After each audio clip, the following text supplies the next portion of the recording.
शुरू में ही बता दूं कि अगर जवान नहीं देखी है तो इस वीडियो को मत देखना, वरना आपका पिक्चर देखने का एक्सपीरियंस खराब हो जाएगा। सीधे बताऊं तो स्पॉयलर्स हैं इस वीडियो में जवान को लेकर, वो भी बहुत बड़े वाले स्पॉयलर्स, क्योंकि इस वीडियो में मैं जवान की एंडिंग एक्सप्लेन करूंगा कि आखिर वहां पर हुआ क्या, और थोड़ा सा फ्यूचर भी गेस करेंगे। तो जवान की एंडिंग का पूरा सीक्वेंस होता है उसी महिला जेल में, जहाँ पर काफी तगड़ा एक्शन सीक्वेंस चलता है। भाई मजा आ गया। पिक्चर को लेकर अगर मैं अपने थॉट्स दूं तो यार मेरे को तो बढ़िया लगी फिल्म। वैसी ही थी जैसे इसके टीजर ट्रेलर ने हिंट किया, एकदम मासी। अगर दोस्तों के साथ जाओगे तो और भी ज्यादा एंजॉय करोगे पिक्चर को। लेकिन हाँ, कमियां भी हैं इसमें। अब एंडिंग पर आते हैं तो नर्मदा को बचाते हुए आजाद की एक लड़की मतलब उसकी टीममेट की डेथ हो जाती है, जिसके बाद नर्मदा खुद उस टीम का हिस्सा बनती है। फिर ये एक प्लान बनाकर करते हैं चोरी ईवीएम मशीन्स की, जिसके बाद होती है नेगोशिएशन। लेकिन नर्मदा तो एसआरके के साथ है, तो फिर इस बार नेगोशिएट करेगा कौन? और यहीं पर एंट्री होती है संजय दत्त के कैरेक्टर माधवन नायक की, नहीं माधवन खलनायक की। जिसके बाद आजाद ईवीएम मशीन्स के बदले देश भर से 53 फैक्ट्रीज को बंद कराने की डिमांड रखता है, और उसकी ये डिमांड पूरी हो जाती है।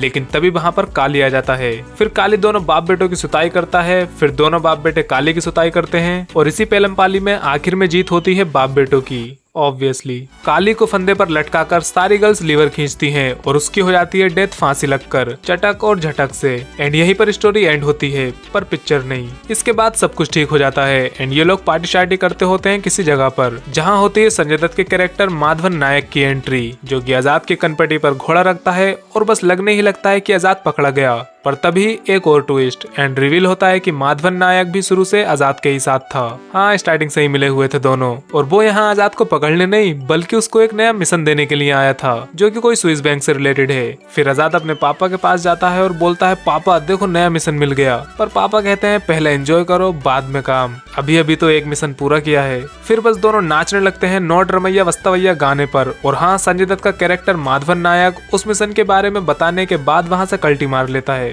मतलब यार हम यहाँ वेट कर रहे हैं थालापति विजय के कैमियो का, लेकिन मिला संजय दत्त का। खैर ये कैमियो भी काफी अच्छा था, लेकिन थालापति विजय का कैमियो नहीं है इसमें। संजय दत्त के अलावा इस पिक्चर के डायरेक्टर अटली का भी कैमियो था यहाँ। जिंदा बंदा गाने पर 2-4 ठुमके लगाते हुए नजर आए वो। बाकी अगर फ्यूचर की बात करें तो माधवन ने आजाद को उसका अगला मिशन तो दे दिया, पर क्या इसका सीक्वल आएगा भी या नहीं? तो देखो यार, एसआरके ने अपने कमबैक के साथ काफी सारी नई चीजें ट्राई की हैं। वो एक मूवी यूनिवर्स का पार्ट बने स्पाई यूनिवर्स का, मतलब उसमें भी उन्हें मल्टीपल मूवीज करनी पड़ेंगी। फिर राजकुमार हिरानी के साथ भी डंकी साइन करी, जो कि अपने आप में ही काफी इंटरेस्टिंग है, क्योंकि वो कोई मासी पिक्चर नहीं है। और फिर अब है जवान, जो कि बस एक स्टैंड अलोन मूवी लग रही थी, पर उन्होंने सीक्वल का हिंट दे दिया इसमें। और जिस हिसाब से एसआरके अलग अलग चीजें ट्राई कर रहे हैं, तो वो इसका सीक्वल बना भी सकते हैं, क्योंकि यार पिक्चर लोगों को पसंद आ रही है और कमाई भी बढ़िया कर रही है, तो सीक्वल बनाने में हर्जी क्या है? और वैसे भी अगर इनके माइंड में कुछ नहीं था तो फालतू में तो टीज करेंगे नहीं अगले मिशन को। कुछ सोच के रखा था तभी तो दिखाया। एंड अगला मिशन है भी कोई स्विस बैंक का, जिसको ये करने जाएंगे। प्लस एक बात और ये भी कि अगर सीक्वल बना तो उसमें संजय दत्त के कैरेक्टर का रोल काफी ज्यादा होगा। इसमें तो बस एक कैमियो था, पर उसमें काफी इंपॉर्टेंट रोल होगा इनका भी।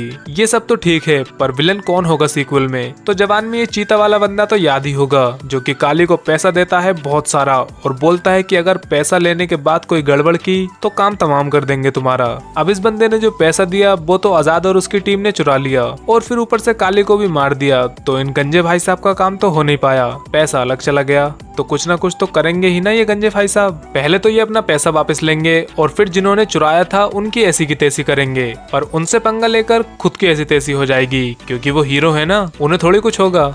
नहीं, ऐसा नहीं है। सीक्वल को इम्पोर्टेंट बनाने के लिए और विलन को ताकतवर दिखाने के लिए हो सकता है डेडी एसआरके को मरता हुआ दिखाया जाए, पर वो बहुत ही आगे की बात है। फिलहाल तो बस इतना समझ लो कि अगर सीक्वल बनता है तो उसमें संजय दत्त का एक मेजर रोल होगा। यहाँ तक कि शायद वो खुद भी एसआरके के साथ मिशन पर जाते हुए या एक्शन करते हुए दिख जाएं। एंड अगर विलन की बात करें तो सारे हिंट्स इसी की तरफ इशारा करते हैं कि यही विलन होगा, क्योंकि यार इसका पैसा भी गया और काम भी नहीं हुआ, तो बदला तो लेगा ही ना ये। पर हाँ, ऐसा हो सकता है कि ये गंजा किसी और कैरेक्टर को हायर करे अपना काम कराने के लिए, और फिर वही कैरेक्टर सीक्वल का मेन विलन बने। टकलू को शायद आगे के लिए बचाया जाए। आई नो कि मैं थोड़ा ज्यादा ही सोच रहा हूँ, पर हम एक ऐसे टाइम में रह रहे हैं जहाँ सीक्वल्स छोड़ो मूवी यूनिवर्स बनना नॉर्मल हो चुका है। अब मैं ये तो नहीं कह रहा कि जवान का मूवी यूनिवर्स बनेगा, लेकिन इन्होंने सीक्वल का हिंट तो किया ही है।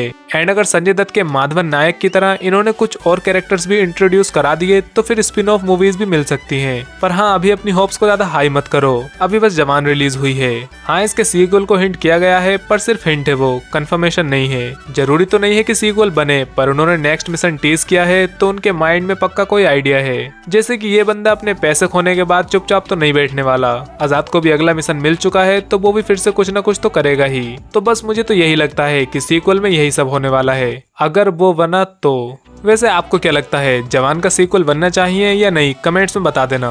देखो यार, जवान की बहुत ज्यादा हाइप बनी हुई थी और जवान ने लोगों की एक्सपेक्टेशंस को पूरा भी किया। पर कुछ इंडियन फिल्में ऐसी थी जिन्होंने हाइप तो बहुत बना ली, पर रिलीज होने पर ऑडियंस को इतनी बुरी तरह से डिसअपॉइंट किया कि लोगों का विश्वास उठ गया दुनिया से। उन फिल्मों के बारे में जानना चाहते हो तो सब्सक्राइब करके सामने वाली वीडियो पर क्लिक कर लो और एंजॉय करो।